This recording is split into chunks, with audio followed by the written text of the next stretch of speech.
Brasileiros se juntam pelo país em protesto ao resultado da eleição presidencial. Promessa de campanha de Lula de isenção do imposto de renda para quem ganha até R$5 mil por mês está fora do orçamento de 2023. Ex-presidente Donald Trump se prepara para lançar sua terceira campanha para a Casa Branca, com o objetivo de apagar mancha gerada em seu governo.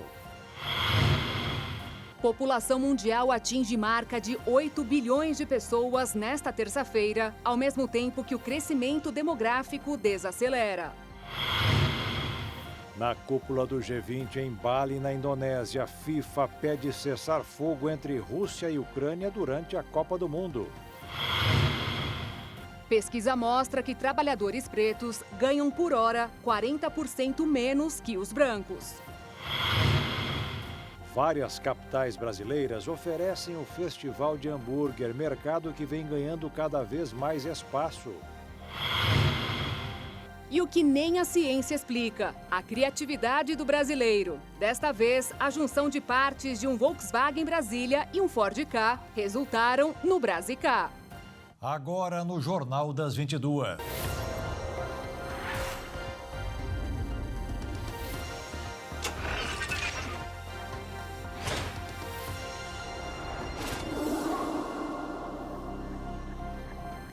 Olá, boa noite. Boa noite. Neste feriado da Proclamação da República, manifestantes contrários à eleição do presidente eleito Luiz Inácio Lula da Silva organizaram atos em várias partes do país. Os protestos também criticam a atuação do Supremo Tribunal Federal. Ao menos 11 estados registraram manifestações: Brasília, Rio de Janeiro, São Paulo, Santa Catarina, Minas Gerais, Espírito Santo, Pernambuco, Paraná, Pará, Bahia e Mato Grosso do Sul. Organizado pelas redes sociais, o movimento também ganhou força na internet com diversos registros dos atos. As autoridades ficaram em estado de alerta para prevenir qualquer situação de descontrole no feriado da Proclamação da República, comemorado hoje. Os protestos começaram no dia 31 de outubro, um dia depois do resultado das urnas, que deu a vitória ao candidato petista Luiz Inácio Lula da Silva. Inicialmente, o grupo de apoiadores do presidente Jair Bolsonaro fechou vias em vários estados do país. Mas, após determinação da Justiça, eles concordaram em ocupar apenas o canteiro, sem interferir no tráfego.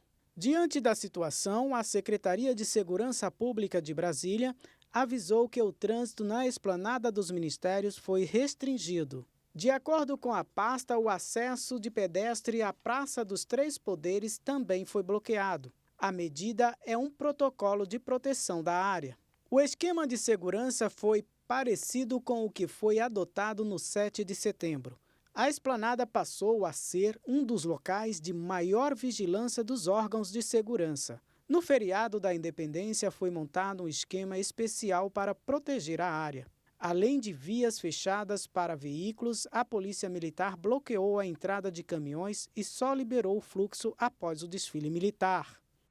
A promessa de campanha do presidente eleito Lula sobre a isenção do imposto de renda das pessoas físicas de quem ganha até R$5 mil por mês não estará incluída nas discussões sobre os ajustes do orçamento de 2023, de acordo com o senador eleito Wellington Dias, do PT, que é coordenador responsável pela revisão do orçamento do próximo ano.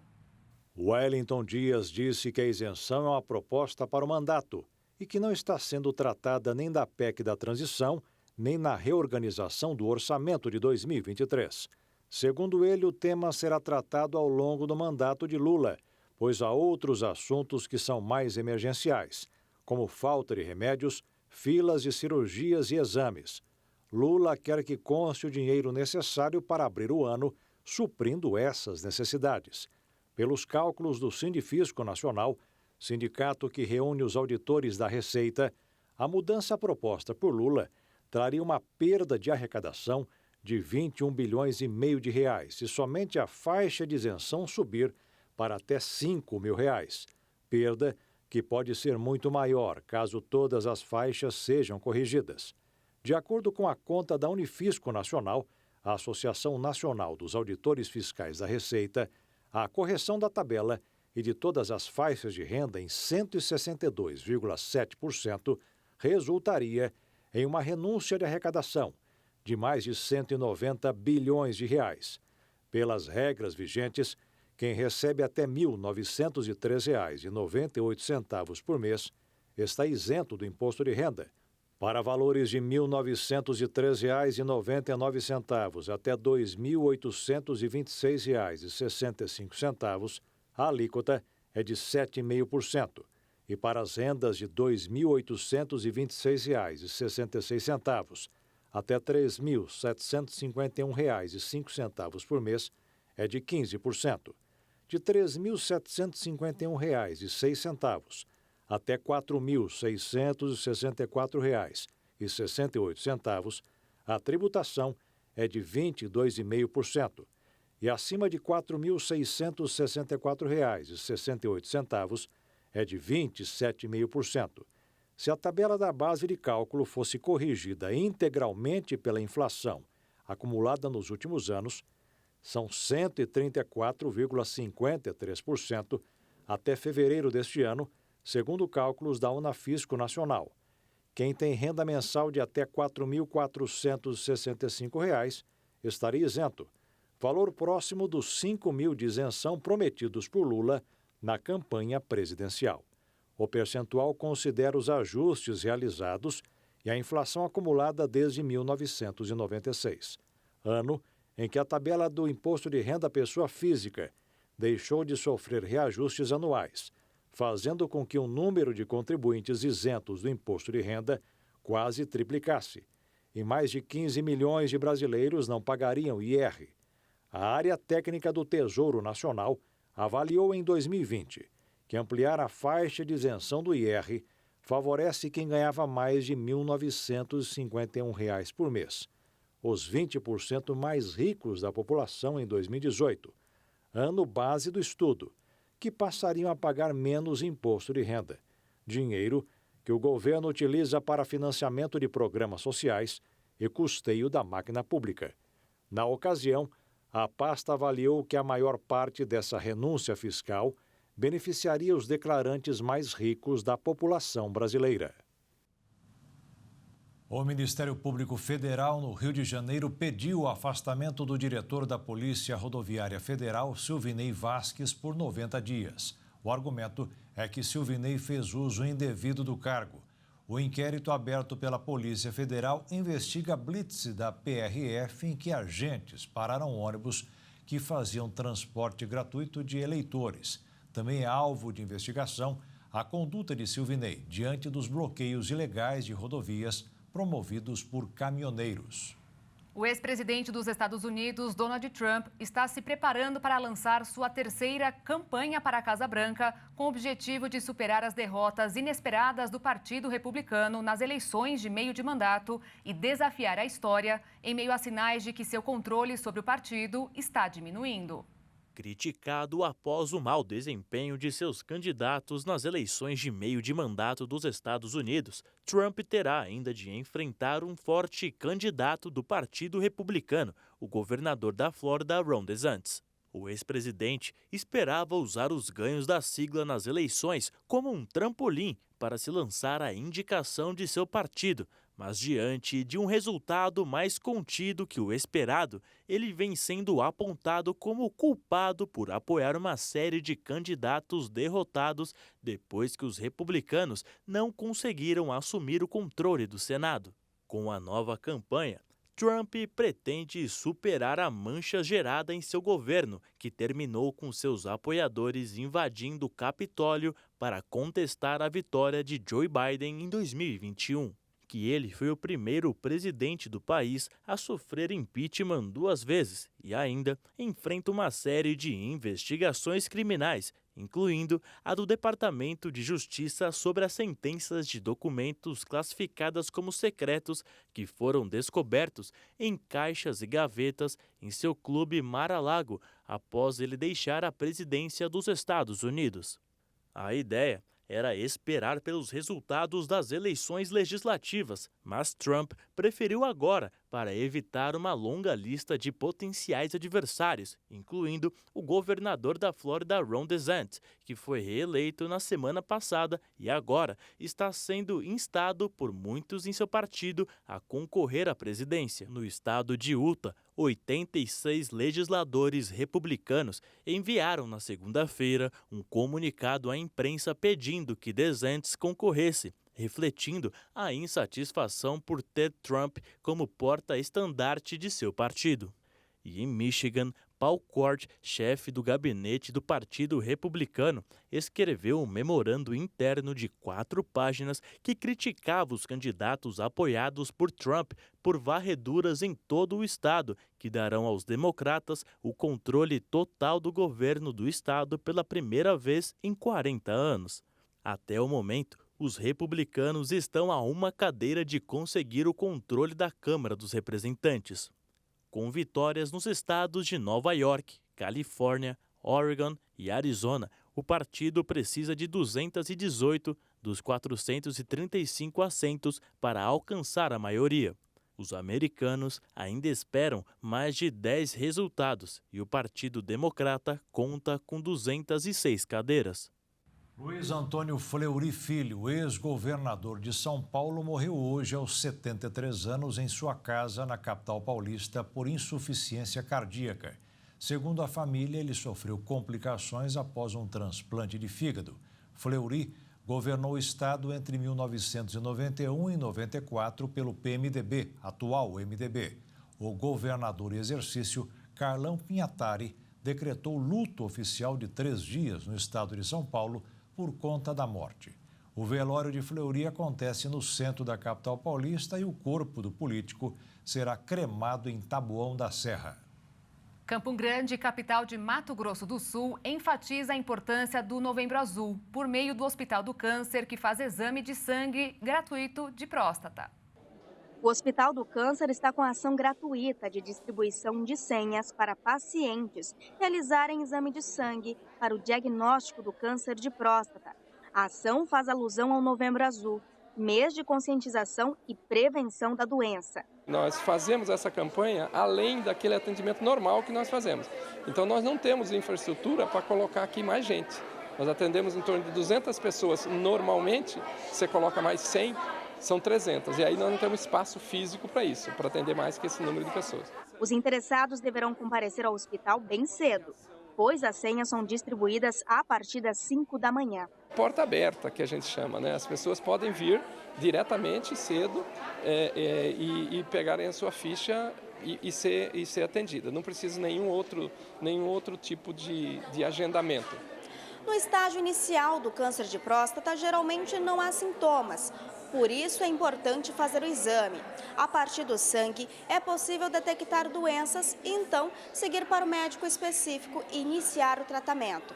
Ainda de acordo com as estatísticas, Mato Grosso do Sul deve ter 1,2 mil novos casos. Então, se descoberto no início e tratado, a chance de cura é de 90%. A gente diagnosticando de uma forma inicial, o rastreamento é quando o homem não tem sintoma nenhum. Quando já tem algum sintoma, já é geralmente um caso mais avançado. Então, o rastreamento é geralmente diagnosticar algum câncer que ainda não se manifestou. E quando o diagnóstico é nessa etapa, a chance de cura é de 90%. Então, por isso que é importante, né, o homem discutir com o seu médico, com o seu urologista, fazer os exames apropriados para o rastreamento do câncer de próstata, para caso seja diagnosticado cedo e tenha uma chance de cura maior. O oncologista clínico dá orientações sobre quem deve fazer o exame e qual é o tempo necessário de um exame para o outro. É um exame que é feito de forma periódica, né? Então geralmente é proposto uma vez por ano fazer esse rastreamento. E tem gente que já sabe bem a gravidade que é, se não cuidar. Eu digo a tudo quanto é homem, não brinca com próstata. Faça exame preventivo, não fique esperando, porque é terrível. Se você tiver um câncer de próstata, é terrível. É muito mais do que importante. Nós, todos homens que estamos vivos, temos que manter nossas vidas. Foi o maior prêmio que Deus nos deu, a vida. Se a gente não cuidar da nossa vida, né, subentende que a pessoa também não merece nem respirar. A reforma da Previdência completa 3 anos com saldo positivo para os contribuintes, já que a fila do INSS para receber o benefício caiu bastante. Após a reforma da Previdência, que completou 3 anos de vigência, o Instituto Nacional de Seguro Social mantém déficit elevado, mas apresenta queda na fila de espera por benefícios. O governo federal e parlamentares defenderam a reforma para equilibrar as contas públicas, com o objetivo de assegurar os pagamentos de benefícios no futuro. Neste ano, o resultado entre arrecadação e gastos já passa de 254 bilhões de reais no acumulado dos últimos 12 meses. O aumento é de 19,5% em relação ao total de 2019, antes da reforma, que foi de 213 bilhões de reais. Já a fila de pedidos que aguardam análise do INSS atingiu em outubro o menor estoque dos últimos anos, com 976 mil processos. Em janeiro deste ano, havia 1.865 requerimentos em análise. Atualmente, a média de requerimentos finalizados com ou sem concessão de benefício chega a 630 mil por mês. O tempo médio de concessão chegou a 75 dias em setembro, também o menor dos últimos anos. E a seguir, o mundo marca 8 bilhões de pessoas nesta terça-feira, ao mesmo tempo que o crescimento demográfico desacelera. E ainda, a pesquisa mostra que trabalhadores negros ganham por hora 40% a menos que os brancos.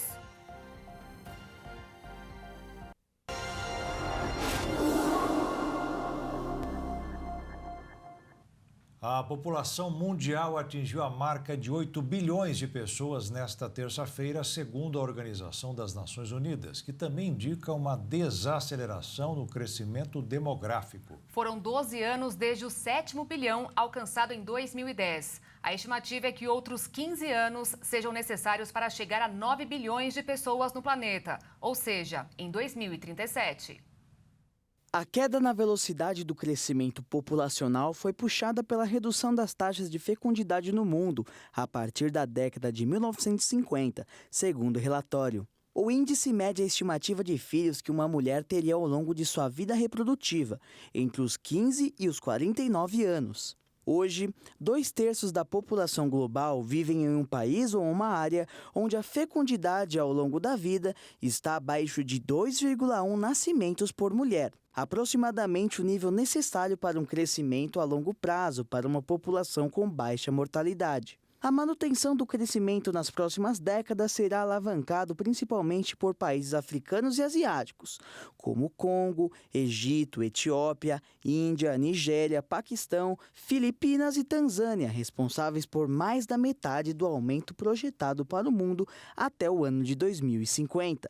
E há a projeção que a Índia ultrapasse a China em tamanho de população já no ano que vem, com mais de 1 bilhão e 400 milhões de pessoas. Já o percentual de pessoas com 65 anos ou mais deve passar de 10% em 2022 para 16% em 2050, mais do que o dobro de crianças até 5 anos e aproximadamente igual ao número de jovens de até 12 anos.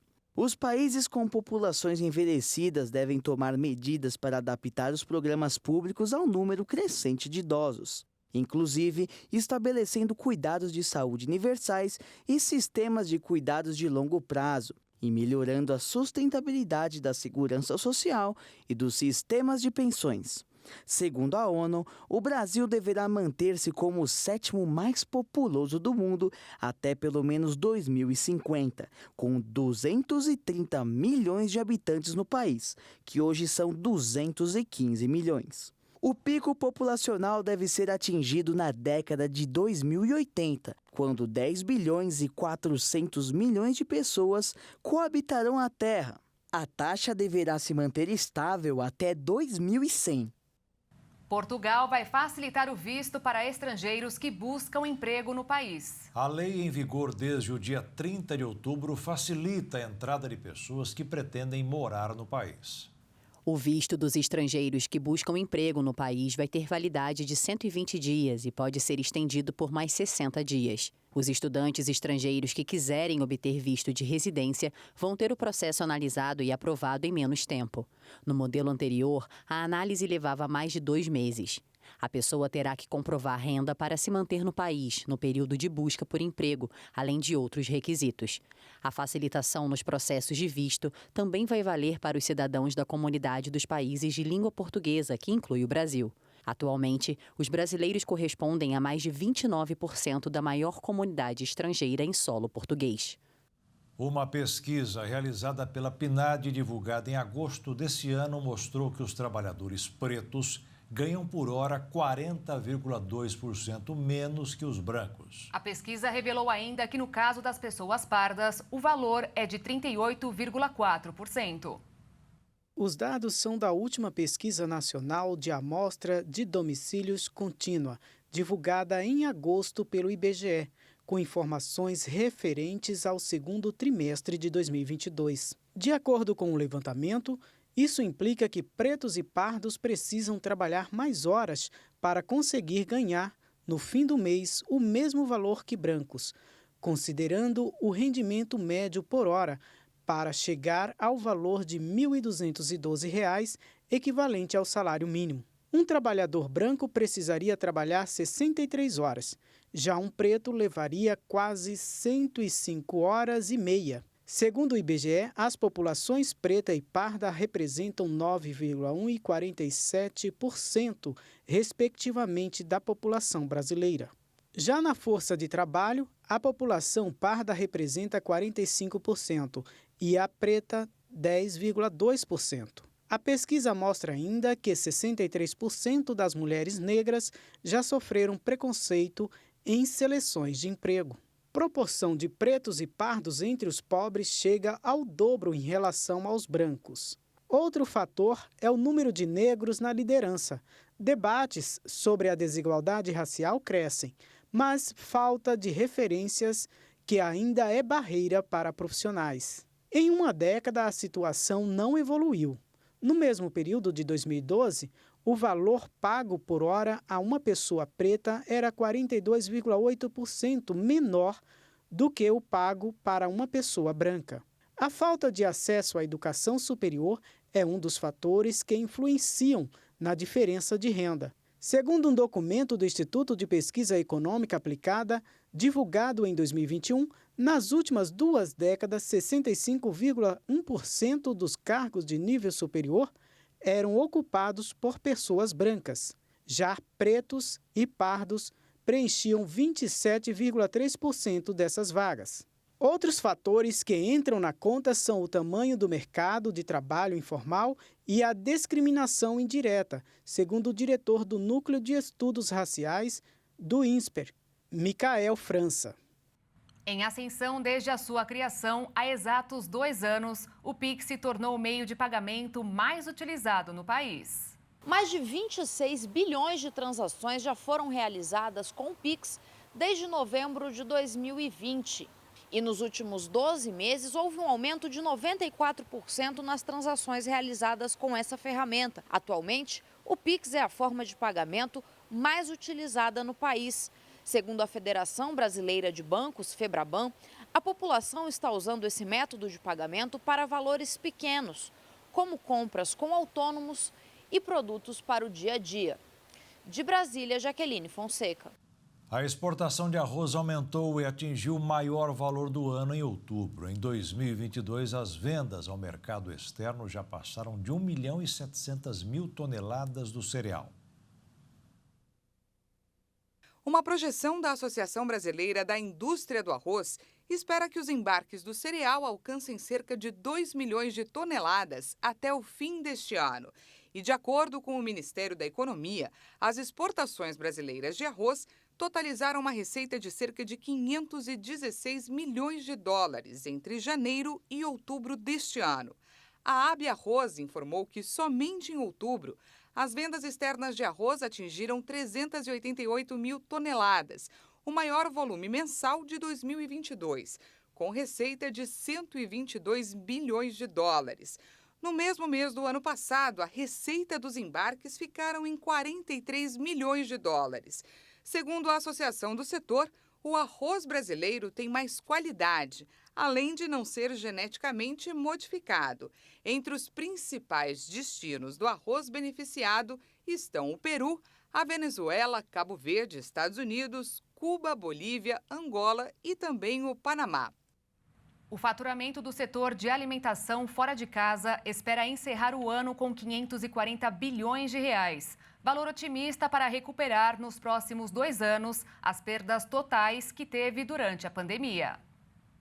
O mercado de food service, que abrange os estabelecimentos de alimentação fora do lar, como restaurantes, lanchonetes e food trucks, deve apresentar um crescimento real de 10,2% no faturamento deste ano em relação a 2021. A Associação Brasileira da Indústria de Alimentos apontou que, com o avanço da vacinação e o aumento da circulação de pessoas, o consumo de alimentos fora de casa voltou a crescer no país.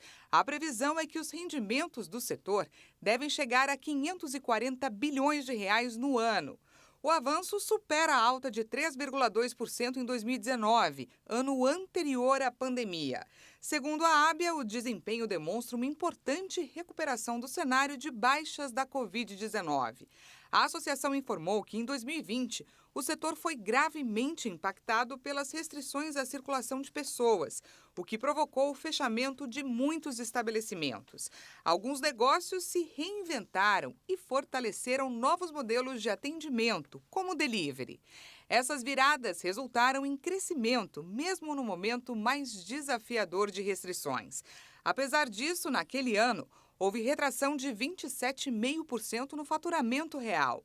O segmento está otimista e espera para 2023 e 2024 que se concretize a tendência de reverter as perdas registradas durante o período mais crítico do coronavírus. Começou o maior festival de hambúrguer do país em várias capitais brasileiras. Serão mais de 400 casas participantes com consumo presencial delivery ou para viagem. Números cada vez maiores e que provam que o Burger Fest caiu no gosto popular. Só em 2021, o cadastro de hamburguerias dobraram e as vendas tiveram alta de 140%. Prepara a carne, frita, seleciona os ingredientes e está pronto aquele hambúrguer pra lá de apetitoso. Quem não gosta? Cláudio Baran é um grande apreciador da iguaria, como até a roupa mostra. E não por acaso ele criou um festival que, ano a ano, vem contribuindo para o crescimento do hambúrguer gourmet no Brasil. Em 2012, eu convidei 25 restaurantes para criarem um hambúrguer novo. Na primeira edição eram só restaurantes, não tinha nem hamburgueria participando. E foi um sucesso e desde então o mercado de hambúrguer começou a crescer loucamente. Hoje está um dos maiores segmentos da gastronomia. Quando o Burger Fest nasceu, existiam cerca de 350 hamburguerias em toda a região metropolitana de São Paulo. E hoje, apenas uma década depois, são aproximadamente 7 mil por aqui e 30 mil em todo o Brasil. São números que demonstram a ascensão desse setor nos últimos anos. Uma visão de mercado que o proprietário dessa hamburgueria na capital paulista teve bem antes desse sucesso todo virar realidade. Em 98 eu estive num congresso nos Estados Unidos de food service e eles apontaram que a grande tendência de 2000 a 2025 era hambúrguer. Eu aproveitei esse gancho também para montar aqui, né? Falei, opa, já que os bambambãs deram como tendência, por que não? A ideia era trazer dos Estados Unidos para a mesa do brasileiro aquele gostinho do hambúrguer americano. E por eu ser americano, minha família viveu comendo hambúrguer sempre. Eu falei, cara, eu vou fazer o hambúrguer que eu gosto. E aí virou St. Louis. A aposta deu muito certo e o St. Louis tornou-se, além de uma das mais tradicionais hamburguerias de São Paulo, também uma das participantes do Burger Fest, o maior festival de hambúrgueres do Brasil. E este ano, a casa apresenta esta receita. O nosso burger de 180 gramas, queijo cheddar, uma geleia de pimenta jalapeño que a gente faz na casa, bacon assado e tomate, nada demais, tudo saudável. Então, um hambúrguer bem gostoso, com uma influência mais do meio oeste americano. Que só de olhar dá água na boca. Mas essa é só uma entre as centenas de variedades que fazem parte do maior roteiro gastronômico de hambúrgueres do país. Ao todo, são 550 hamburguerias participantes em 11 estados brasileiros. Cada uma apresentando um hambúrguer exclusivo, criado especialmente para o Burger Fest. E esse hambúrguer ele é um hambúrguer inédito na casa, feito com ingredientes especiais, gourmets. Então é um festival que homenageia o hambúrguer de qualidade.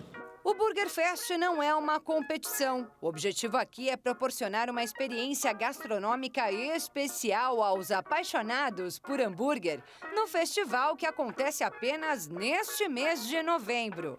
Para consultar a lista de restaurantes participantes e para outras informações, acesse o site burgerfest.com.br. É uma experiência única de sentir um sabor diferente de um hambúrguer, sentir uma construção de sabores únicos. Então vai até dia 30 de novembro, depois só ano que vem.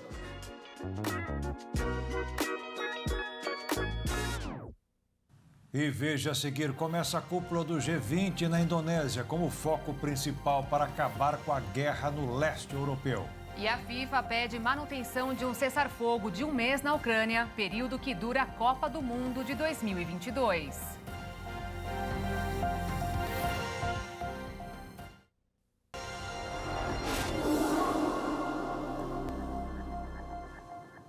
Um dos principais biomas que regem as condições ideais de vida dentro do planeta Terra está em perigo. E dessa vez, o assunto não é a floresta amazônica. A floresta boreal, que se estende pelo Canadá, Rússia e Alasca, corre tanto risco quanto o bioma tropical sul-americano. Com o passar dos anos, o anel verde profundo foi enfraquecido pelo aumento dos incêndios florestais, o derretimento da camada do subsolo da crosta terrestre, que está permanentemente congelada, a intensificação das infestações de insetos e o aquecimento das temperaturas. Segundo os cientistas, isso é um risco imenso para o ecossistema, já que a floresta está invadindo a tundra e as pradarias estão lentamente tomando o lugar das árvores. O que pode ser um temor para o planeta Terra, já que a floresta boreal cobre 10% da superfície terrestre do mundo e tem um impacto decisivo nos oceanos do norte do globo e no clima geral. Seus mais de 1 bilhão de hectares, que representam quase 1/3 de todas as terras florestais do mundo, ajudam a retardar o aquecimento global ao absorver uma quantidade significativa de emissões de carbono. A floresta boreal contém 2 vezes mais carbono do que todas as florestas tropicais combinadas e também ajuda a purificar uma enorme quantidade de água doce. Mas sem os seus cuidados necessários, tudo isso pode desaparecer. Isso porque a floresta boreal ainda carrega os sinais de um grande incêndio que ocorreu em maio de 2016, que fez 90 mil moradores lutarem por segurança. No chão, os arbustos e a grama lutam para se manterem vivos. O incêndio continua sendo o desastre natural mais destrutivo da história do Canadá. Hoje, os incêndios florestais estão se multiplicando tanto no Alasca, no Canadá, quanto na Sibéria. Os dados coletados nas últimas décadas indicam que a crescente frequência e intensidade dos incêndios atingiram um nível anormal. O aquecimento global está tendo um efeito especialmente devastador nas terras do norte, incluindo a zona boreal, já que as temperaturas estão aumentando 2 ou 3 vezes mais rápido do que no resto do planeta. Os cientistas alertam para que as autoridades tenham uma atenção ainda maior no decorrer dos próximos anos, já que, segundo eles, existe um limite para o quanto as árvores podem suportar as queimadas. Monitoramento cuidadoso, reflorestamento, proteções legais e progresso tecnológico podem ser as armas para ajudar a manter um dos maiores ecossistemas do mundo. Além disso, os especialistas entendem que se a civilização deseja um mundo melhor no futuro, uma das partes principais para que isso ocorra é o cuidado e manutenção das florestas boreais. Novos bombardeios russos atingiram algumas das principais cidades da Ucrânia nesta terça-feira. 2 atingiram território polonês, segundo relatos locais. O governo de Varsóvia, membro da OTAN, convocou uma reunião de emergência do Conselho de Segurança Nacional e o Pentágono investiga o caso. Moscou rejeitou as acusações. Em Washington, o Pentágono afirmou que investiga o episódio, mas que não pode confirmar que 2 mísseis russos caíram na Polônia. Estamos cientes dos relatos da imprensa alegando que 2 mísseis russos atingiram um local dentro da Polônia, perto da fronteira com a Ucrânia. Posso dizer que não temos nenhuma informação neste momento para corroborar esses relatos e estamos investigando isso ainda mais. E assim, quando tivermos uma atualização para fornecer, teremos certeza de fazê-lo. O Ministério da Defesa russo rejeitou as acusações e chamou de provocação os relatos destinados a aumentar as tensões. Em um comunicado, a pasta afirmou que Moscou não lançou ataques na área da fronteira ucraniano-polonesa. E a guerra entre Rússia e Ucrânia foi o assunto principal do primeiro dia da cúpula do G20 na Indonésia, com pedidos para que o conflito chegue ao final.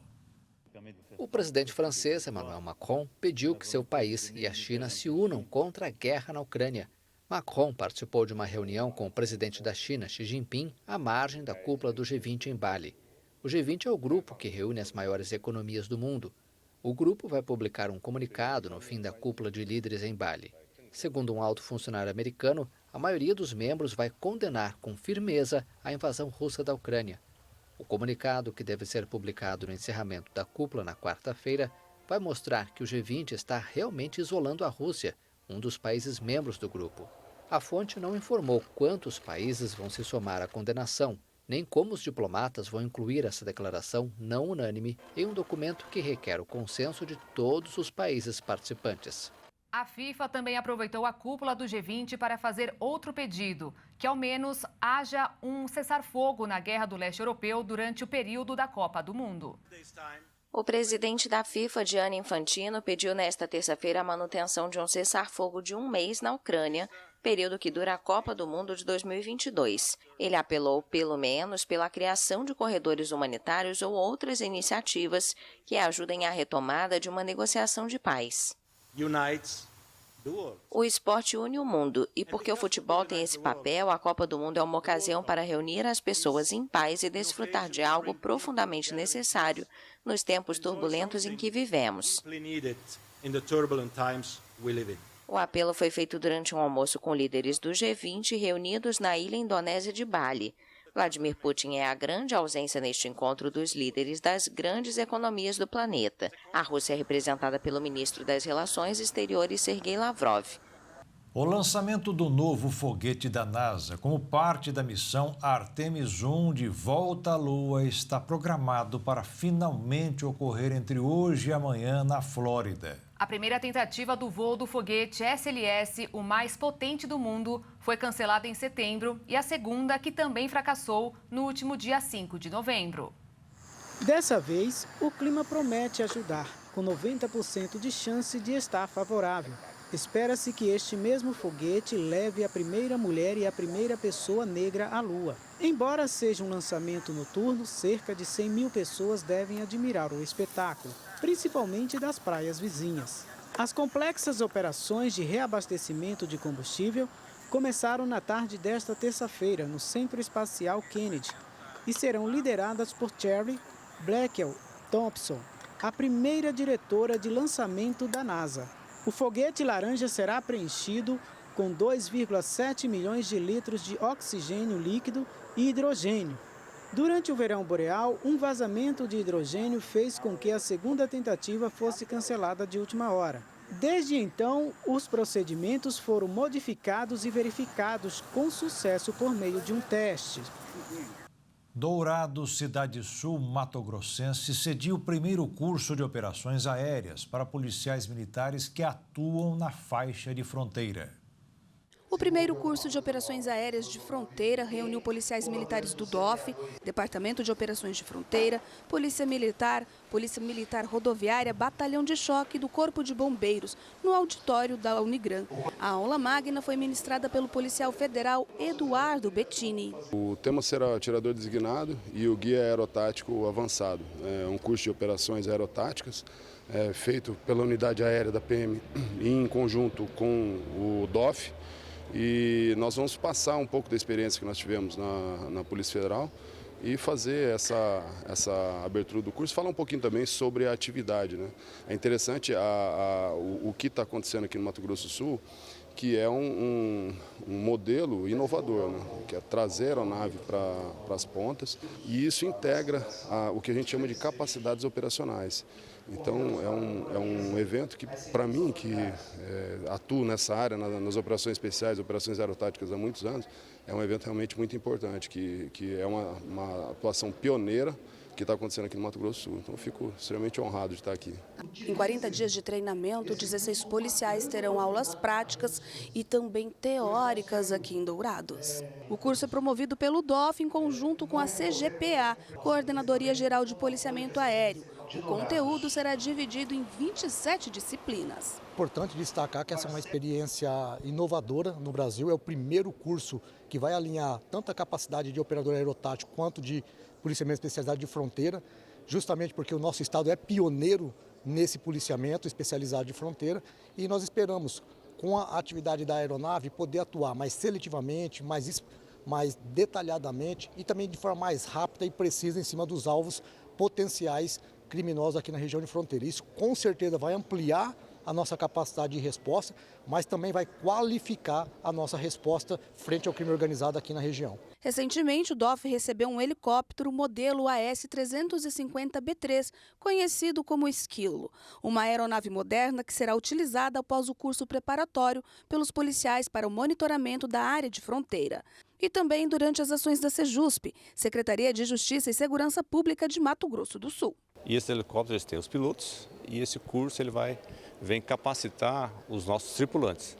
Os tripulantes são as pessoas que fazem a segurança dos pilotos durante os voos. Então a importância é isso, você ter capacitação do nosso efetivo para melhor fazer o nosso policiamento, melhor atender a fronteira, melhor atender a nossa região aqui.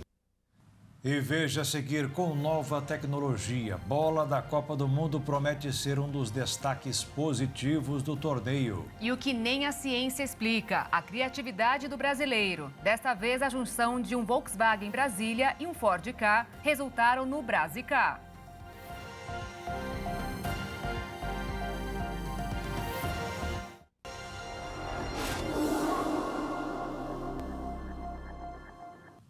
O brasileiro é conhecido por sua criatividade sem limite, além de uma capacidade de improviso assustadora. E por isso mesmo costumamos ouvir que devíamos ser estudados por cientistas da NASA. E não é à toa, viu, Jaqueto? Agora você vai conhecer a junção de uma criação das duas partes de um Volkswagen Brasília e um Ford Ka, que resultaram no Brasica.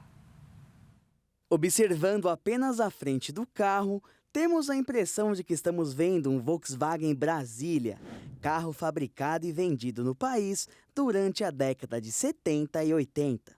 Mas se pararmos para analisar melhor, dá para notar que a cabine do veículo não é do clássico da marca alemã, e sim de um Ford Ka de primeira geração, conhecido popularmente e carinhosamente como Joaninha.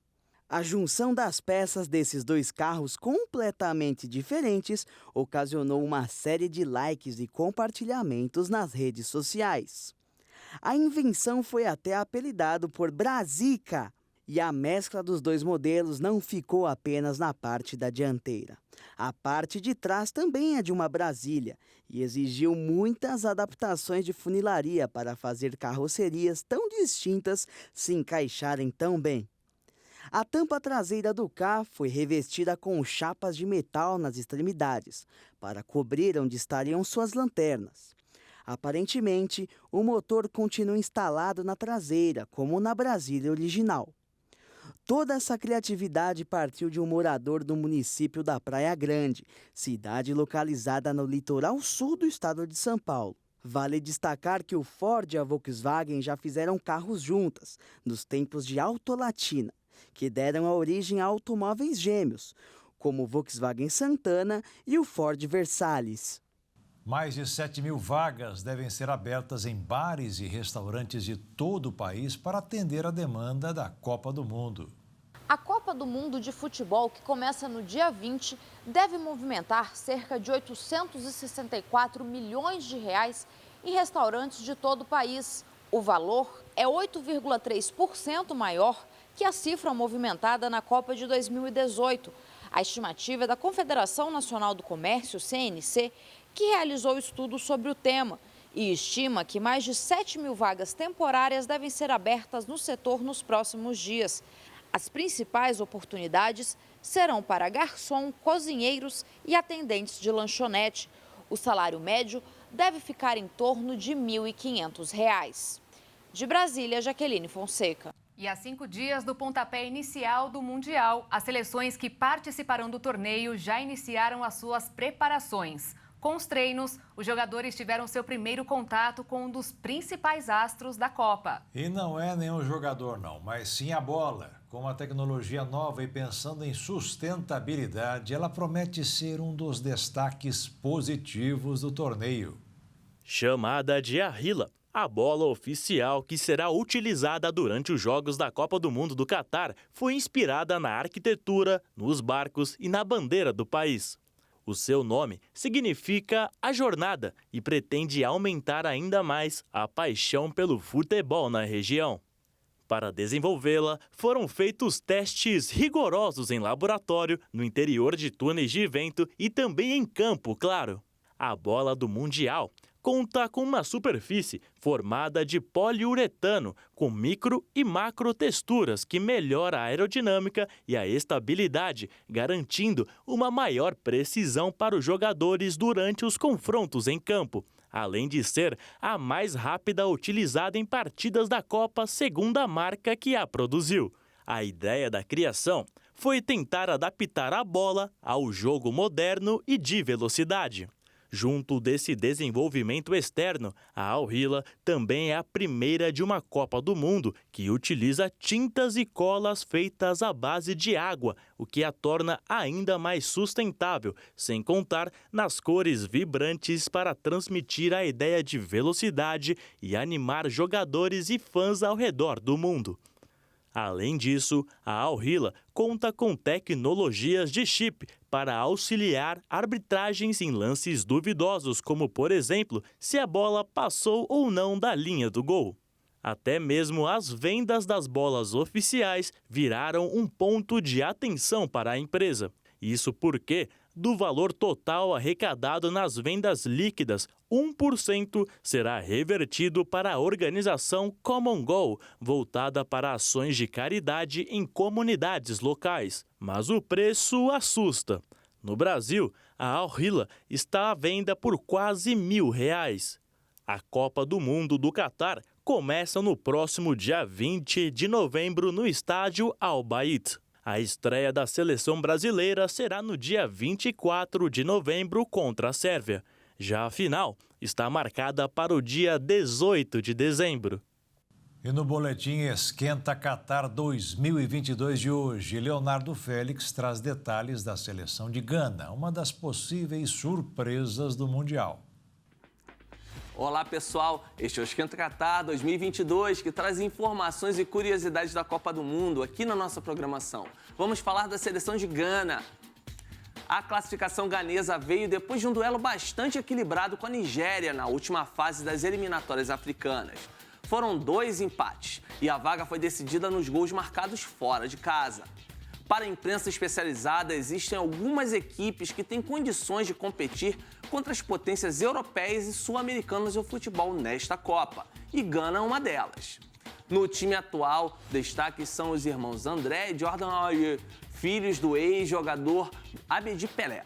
Gana está no Grupo H com Portugal, Uruguai e Coreia do Sul. É isso aí, pessoal. Tá faltando bem pouco. Faltam 5 dias para a Copa do Mundo Qatar 2022. O México é um país que contempla paisagens capazes de desafiar a imaginação mais audaciosa. Um exemplo disso é uma praia que nos faz questionar a realidade da ficção, já que a cor da água não é azul ou esverdeada como estamos acostumados. É rosa. E embora estas poças de líquido rosa convidem qualquer um a dar um mergulho entre o céu azul e a água magenta, na realidade o que vemos aqui não é um lago e também não é uma praia natural. É sim uma fábrica de sal, imensa. É uma mina de sal localizada ao norte da península de Yucatán, muito próximo ao município de Rio Lagartos, que é composto por mais de 2.000 hectares.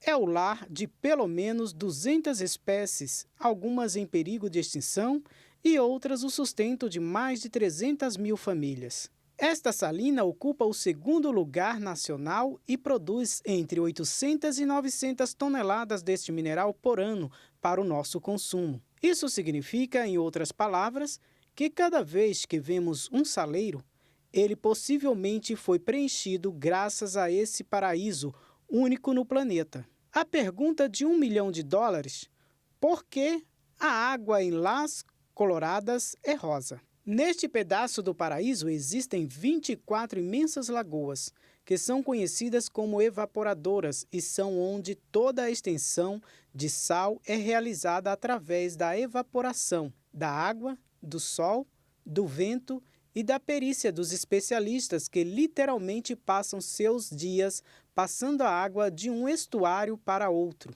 Esse processo pode levar aproximadamente 10 meses e o resultado são ondas de sal e montanhas brancas de cloreto de sódio por toda a parte. Ressalta-se que, salvo alguns avanços tecnológicos, essa forma de extração é utilizada desde os maias. Por outro lado, o rosa, como a flor mais rosada que você já viu, aparece graças a um pequeno crustáceo chamado artêmia, que além de servir de alimento para os flamingos, ajuda no processo de salinização. Também é devido à presença de bactérias holofílicas vermelhas, que por sua vez, o que pinta as penas do flamingo dessa cor. E o Jornal das 22 termina aqui. Obrigada pela sua companhia, um ótimo fim de noite para você e até amanhã. Uma boa noite, fique na paz. Tchau.